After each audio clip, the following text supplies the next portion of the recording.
buenas tardes. Mi nombre es Rosendo Francinet Domingo Alvarado. Mi nombre es Diego Hoyos. Buenas tardes, mi nombre es Emilio Antonio Medina García. Mi nombre es Pablo Gaspar Vázquez. Soy el gerente de la Cooperativa Integral de Oro y Crédito El Sendero. Welcome to Pure Happiness Coffee. Pure Happiness Coffee is a poem, an artwork, and a community dedicated to becoming better stewards of our world's favorite beverage.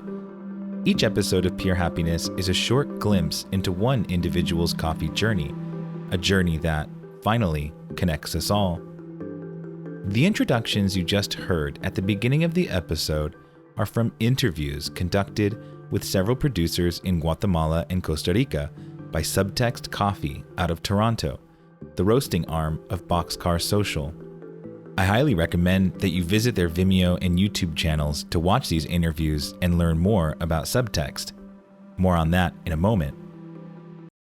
Episode 13, Boxcar Social, Subtext Coffee. Today on Pure Happiness, I'm revisiting a trip I made to Boxcar Social in Toronto, Canada, one of Toronto's best specialty coffee shops and home of one of the most exciting roasters today, Subtext Coffee. Subtext was founded by Alex Castellani in 2020 with the intention of sourcing and roasting the best and most expressive coffees they can find, with the explicit goal of elevating producers. Those voices you heard at the top of the episode are from some of the producers Subtext works with. As Alex relates in an interview with the Roasters Pack, quote, "Coffee is labor and agriculture. The byproduct is a barely explored bounty of diversity in expression." Now, this is something I tend to agree with. The deeper I dive into coffee, the more I realize that because specialty coffee is so new, really only taking off in the last 20 years, we've barely scraped the surface of coffee's potential. And that goes both for flavor expression and economic models.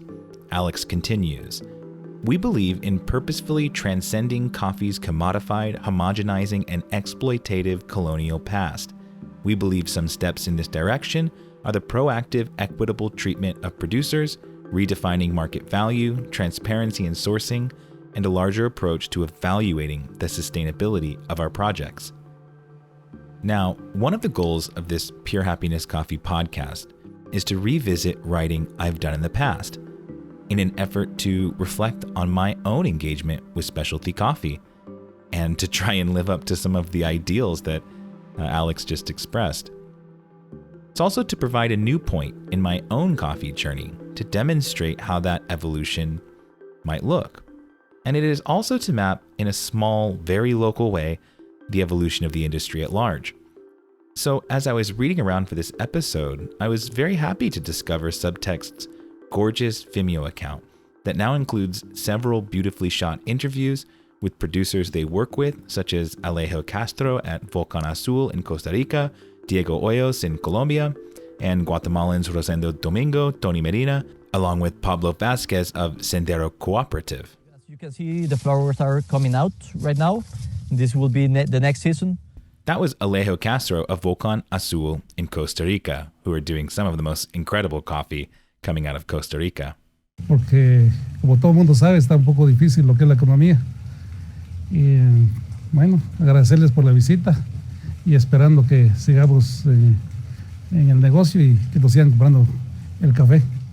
And that was Tony Medina in Chimaltenango, Guatemala, explaining that due to the volatile Guatemalan economy, nothing is guaranteed.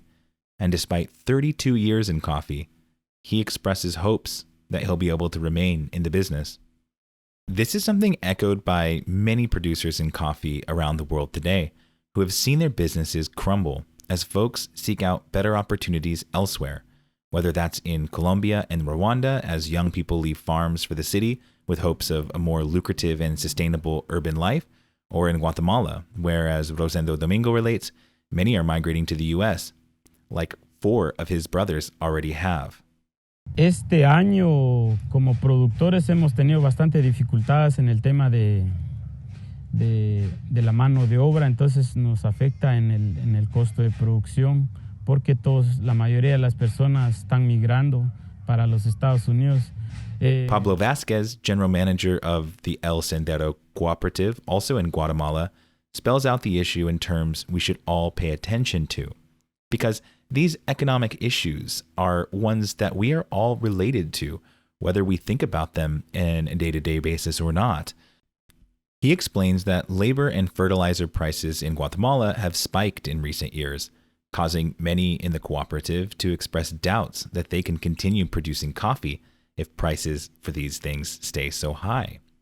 Pablo also makes the important point that abstracting the labor price and the fertilizer from the whole life world that is required to sustain a worker is part of the problem, because to pay workers, you also must be paying their ability to sustain their families, including things like food and medical expenses. O al igual recomiendo con ustedes o doy ese mensaje a ustedes a que tal vez un momento toman en cuenta la vida del productor, porque no solo el fertilizante, sino que en la mata del café está todo lo que es gastos familiares, gasto del estudio de los jóvenes y en otras enfermedades.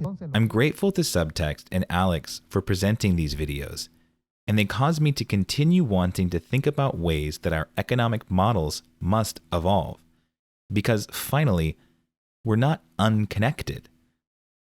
It almost seems too obvious to say that the price we pay for our coffee in, let's say, the United States, where I'm speaking from, should directly hedge the risk of these small farmers. Only in reality, it doesn't.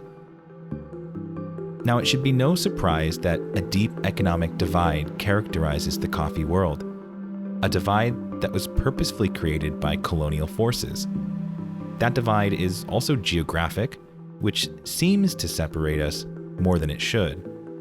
And that divide is also informational.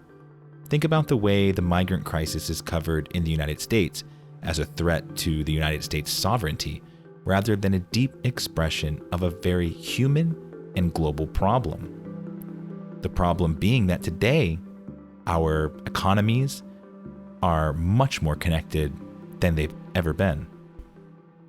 The result is that we tend to know very little about the socio-cultural situations from which our coffees arrive from. For example, what the rate of fertilizer might be in Guatemala this year. And while that question does not disturb our day-to-day very much, we might notice a slight uptick in the price of a Guatemalan coffee somewhere. That minute shift on our end might spell the transformation of someone and perhaps many people's entire lives on the other end of the supply chain. I want to finish by making a point that seems all too simple. As I related on the last episode, one of the consequences of the development of rapid communications in the early 20th century was the emergence of a stark difference between how fast material goods were able to move and how fast we were able to make deals about those same goods. As futures began being traded more and more in this way, it produced a system where necessarily those who win in it will be able to hedge the most risk, leaving those at the volatile end of growing at a serious disadvantage. We should include in this thinking about communication technology today, especially in our now very global networked environment, a serious problem. While we have the most information available at our disposal in human history, it is also clear that the bulk of the information we receive is highly mediated by troubling entities at best.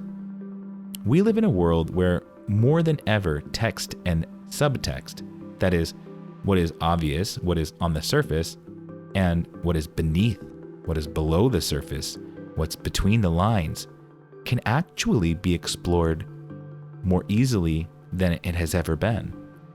And yet that same ability, call it the glut of information overload, has left us in a sea of very manipulated information. At the same time, we live in a world where, despite our geographical and economic differences, we're more unified than we've ever been. That is, my actions have consequences around the world in a way that was just impossible thousands of years ago. Meaning that while we might tend toward considering a social world that is the most immediate to our embodied reality of friends, family, city, state, or nation, the fact of the matter is that our social world today unequivocally includes everyone on the planet. The boxcar of the Boxcar Social, so to speak, is the entire planet Earth. In a world where we can literally know about the on-the-ground needs of a farmer whose coffee we're drinking, it should give us pause how little we know about anything, anywhere, outside the glowing rectangles, rising like prayer candles at stadiums all over the world. May 5th, 2022, Boxcar Social. Wonderful Colombian filter at Boxcar Social Riverside, Toronto, with accompanying empanadas. On a quick trip to Toronto, if one is interested in coffee, Boxcar Social is unmissable, carrying a stellar selection of roasters like Say, Luna, and their own Subtext. Alongside the coffee, you'll find great tea and a spectrum of natural-oriented wines, including Pet Nats from Ontario. The delightful space here at Riverside is mellow and beautiful, and offered a perfect moment for reflection on a hot dog screening of Michael Holboom's Freedom from Everything, a wandering video essay loosely in conversation with Hito Steirel's essay of the same name.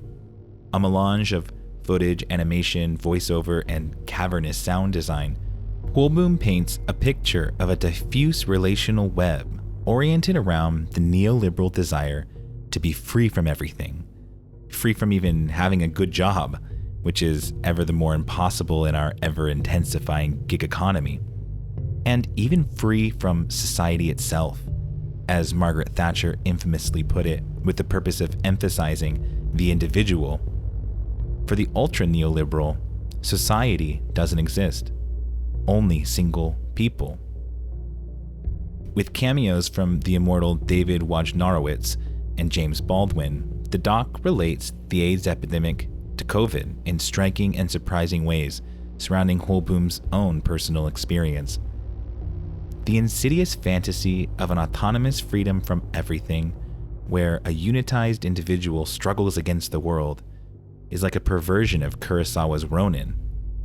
It has become recuperated by the gig economy, an economic model predicated on mercenary individuals in cutthroat competition with one another, with no allegiance to anything but the next paycheck.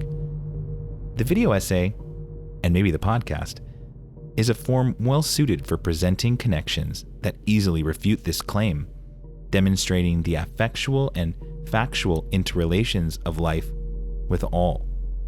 There is no outside this racist, oppressive economic system, even for the most singular lone wolf who might like to pretend that they rise above it.